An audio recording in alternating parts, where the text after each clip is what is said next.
The Whispering Woods were a dark and ominous place, even on the sunniest of days. The trees stood tall and menacing, their branches reaching out like twisted claws.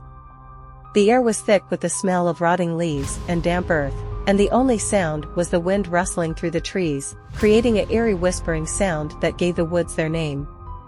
The locals avoided the Whispering Woods at all costs.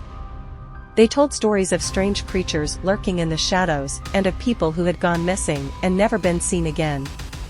But one day, a group of teenagers decided to ignore the warnings and explore the woods. The teenagers were all from the same town, and they had been friends since childhood. They were bored and looking for something to do, and they had heard the stories about the Whispering Woods, but they didn't believe them. They thought it would be fun to explore the woods and see what they could find. The teenagers entered the woods at the edge of town and started walking down a narrow path. The trees were so thick that they blocked out most of the sunlight, and the air was cool and damp. The teenagers could hear the wind whispering through the trees, but they heard nothing else. After a while, the teenagers came to a clearing. In the middle of the clearing was a large oak tree. The tree was gnarled and twisted, and its branches reached out like twisted claws. The teenagers stopped to admire the tree, but then they heard a noise. The noise sounded like a whisper. It was a low, raspy sound that came from the shadows of the tree. The teenagers looked around, but they couldn't see anything. "What was that?" one of the teenagers asked. "I don't know," another teenager replied. "But I don't like it."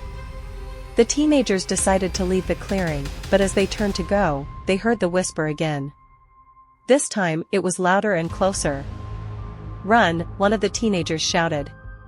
The teenagers turned and ran back down the path, but the whisper followed them. It was getting louder and louder, and the teenagers could feel the creature getting closer. The teenagers ran as fast as they could, but the creature was faster. It was gaining on them. The teenagers could hear the creature's breath behind them. It was hot and heavy, and it smelled like death. The teenagers were terrified. They knew that if the creature caught them, it would kill them. The teenagers ran until they couldn't run anymore. They collapsed on the ground, gasping for breath. The teenagers waited, but they didn't hear the creature anymore. They didn't know if it had gone away, or if it was just waiting for them to get up. After a while, the teenagers got to their feet and started walking again. They were too scared to stay in the woods, but they didn't know which way to go. The teenagers walked for hours, but they couldn't find their way out of the woods. They were starting to lose hope. Just when the teenagers were about to give up, they saw a light in the distance. They ran towards the light, and soon they were out of the woods.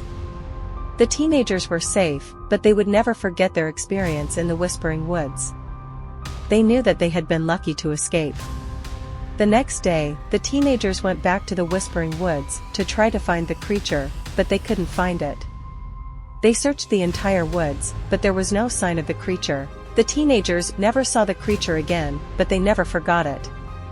They knew that it was still out there somewhere, waiting for its next victim.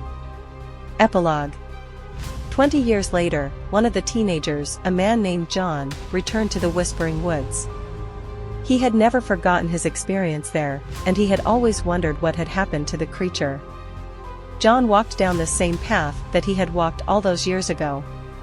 He stopped at the clearing where he had seen the creature. The oak tree was still there, gnarled and twisted as ever. John walked over to the tree and put his hand on its trunk. "Hello," John said. "I'm back." The wind whispered through the trees, but John heard something else. He heard a low, raspy whisper. "Welcome back," the whisper said. John turned around, but there was no one there. He was alone. John knew that the creature was still out there, somewhere. He knew that it was waiting for him.